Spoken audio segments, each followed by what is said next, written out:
Hi, my name's Phil. I like talking about politics, and in this video I would like to discuss the latest Tory Sleaze stories which have emerged in the past few days, which the Conservatives seem to think can cause them some serious problems because they've had to fire back by trying to tar Labour with the same brush.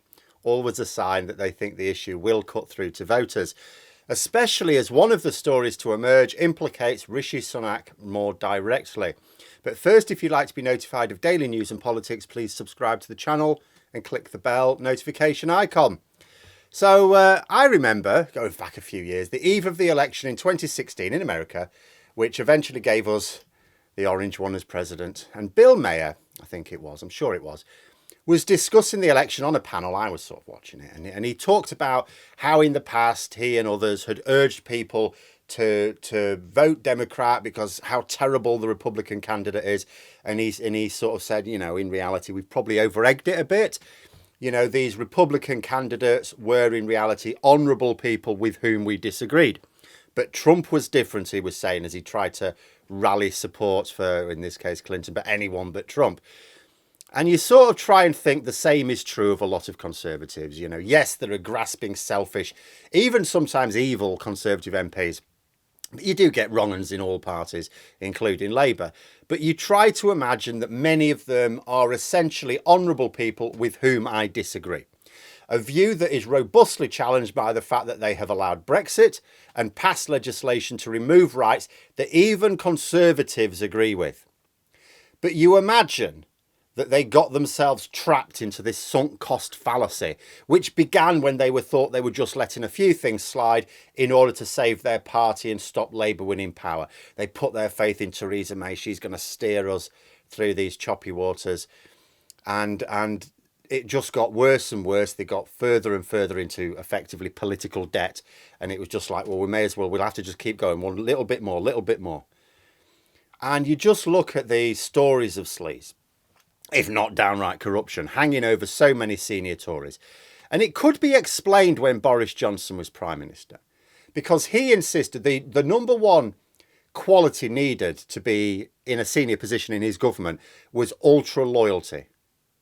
He had to be absolutely certain there was not going to be any ministerial resignations because that's very damaging. And indeed, it's what brought him down. This inevitably led to having very corrupt people in senior positions. But Sunak has attempted to promote people in order to balance the party instead. So he had more scope to gather together people who don't bring the baggage, or at least less of it. But he's already had to sack one cabinet minister for bullying, another for tax fiddling, before long another one for bullying. And his recent picks are already coming under fire. Last week there was a reshuffle in cabinet. I did a video. I said the appointment of Greg Hands to chair of the party was curious. He's been an MP since Labour in power. He's been a junior minister in several departments. He's had the opportunity to shine. But if he couldn't persuade four previous Tory prime ministers that he was cabinet material after all this time, how has Sunak come to think that he should be the one of giving what is not for the country but for the party the important job of gathering a war chest for the general election at a time when donors are abandoning the Tory party and marshalling the forces for the upcoming crucial local elections, which is expected to be a bloodbath for them? You know, and I just thought, is he just clean? Is that it? Is that why he was appointed? He's pretty much the only non-corrupt Tory left.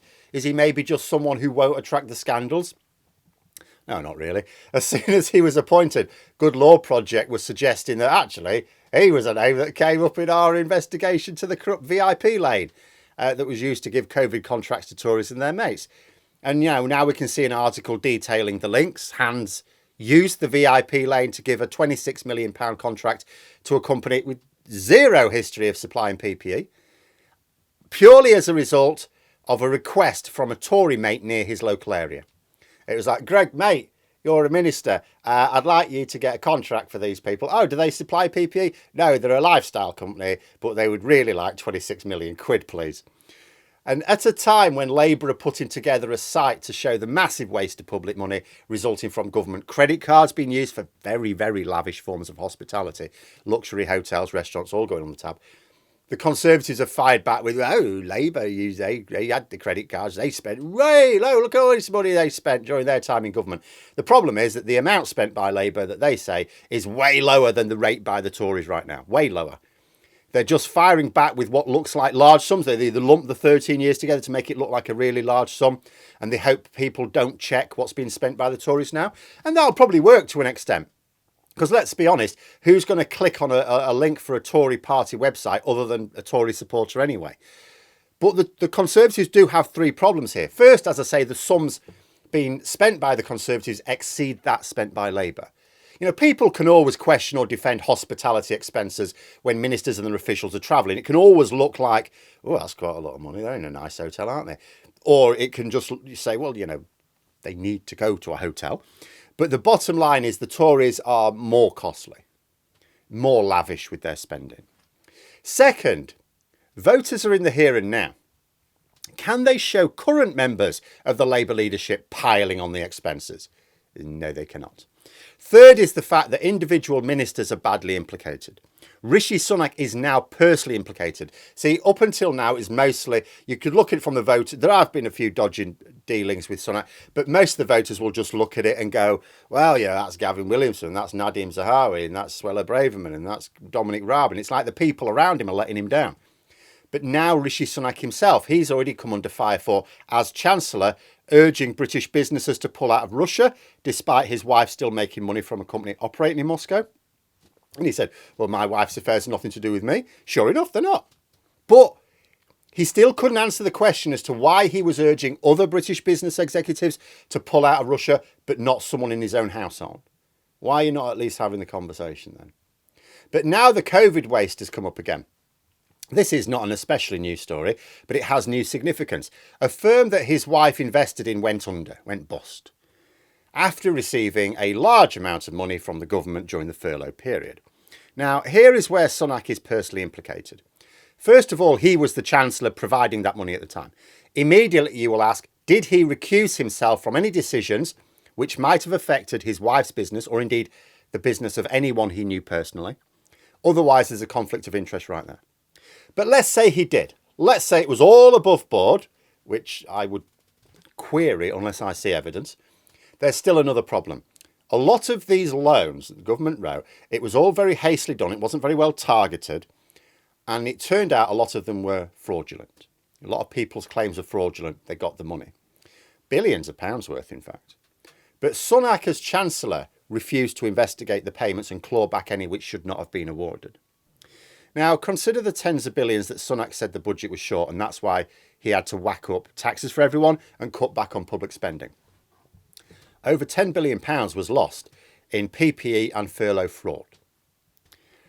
And he made the decision not to claw it back. Would have cost a fraction of that to get that money back, just to hire a few investigators to get it back. And you ask yourself, why wouldn't he pursue the fraud?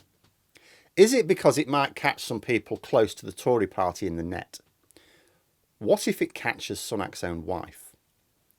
Now, there are unanswered questions here, and where questions are left unanswered, people wonder just how deep the skullduggery goes, because you will assume skullduggery if you're not going to get honest answers. And there are still hangovers from Johnson's time in office as well, with the chair of the BBC, Richard Sharp, facing more pressure to quit after the huge cover-up of a very obvious conflict of interest in being appointed by Johnson to the role after offering a large loan guarantee to the then Prime Minister. Now, this may not have been Sunak's doing, but it is still Tory sleaze, and the list of offences is mounting up. And I've said before that I think the sleaze and corruption coursing through the Conservative government now is worse than in the 90s. And in the 90s, it cost them very badly. Because it's not just that the individual offences are often worse now. It's that these sort of sordid backroom deals, which generally involve lots of public money being squandered, feels particularly painful at a time when ordinary people are being asked to pay for it. You know, back in the late 90s, as John Major was about to lose the election, people weren't... They could see the Tory sleaze, they could see the misuse of their position, misuse of public money to an extent. They didn't see it squeezing their own finances as they do now, because that's what's happening now. The people are now seeing the very direct link between this sleaze and corruption and their own worsening living standards. So it's not just that it's unfair, it's that people are suffering to facilitate the injustice. Finally, on a lighter note, and on another sort of Tory sleaze, not related to financial dodginess this time, when Sunak appointed Lee Anderson to the role of deputy chair, I did say in my video, I could see the strategy in poking at the culture wars to win a bit of support in some of the red wall seats. You know, the sort he represents. I could see that. But I did say it could still backfire. So let's say he wins a bit of extra support in the North and the North Midlands. But ultimately, it's not enough to retain any seats. You know, he maybe counters the threat from Reform UK a little bit. He's not going to counter the threat from Labour. It's completely different voters they're attracting. But maybe he counters the threat from Reform UK a little bit. We don't even know if they're going to stand. But ultimately not enough to stop Labour winning back virtually all of those seats.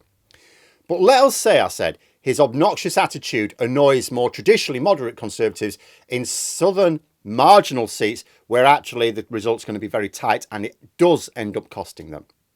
Well, it seems the Liberal Democrats of the same mind.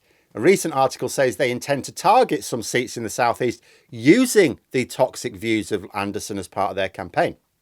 They seem to think that promoting such an obnoxiously thick racist to such a senior position is a turn-off to some very important voters in their target seats. You know, Anderson may be fairly unusual in that he may not actually have been involved in any financial mismanagement, but he could still end up costing the Tories regardless. And it makes you wonder just what sort of clear out of the party is going to be needed, if indeed it loses the next election, as is almost certain now, in order to present a cleaner image for the electorate in the following election.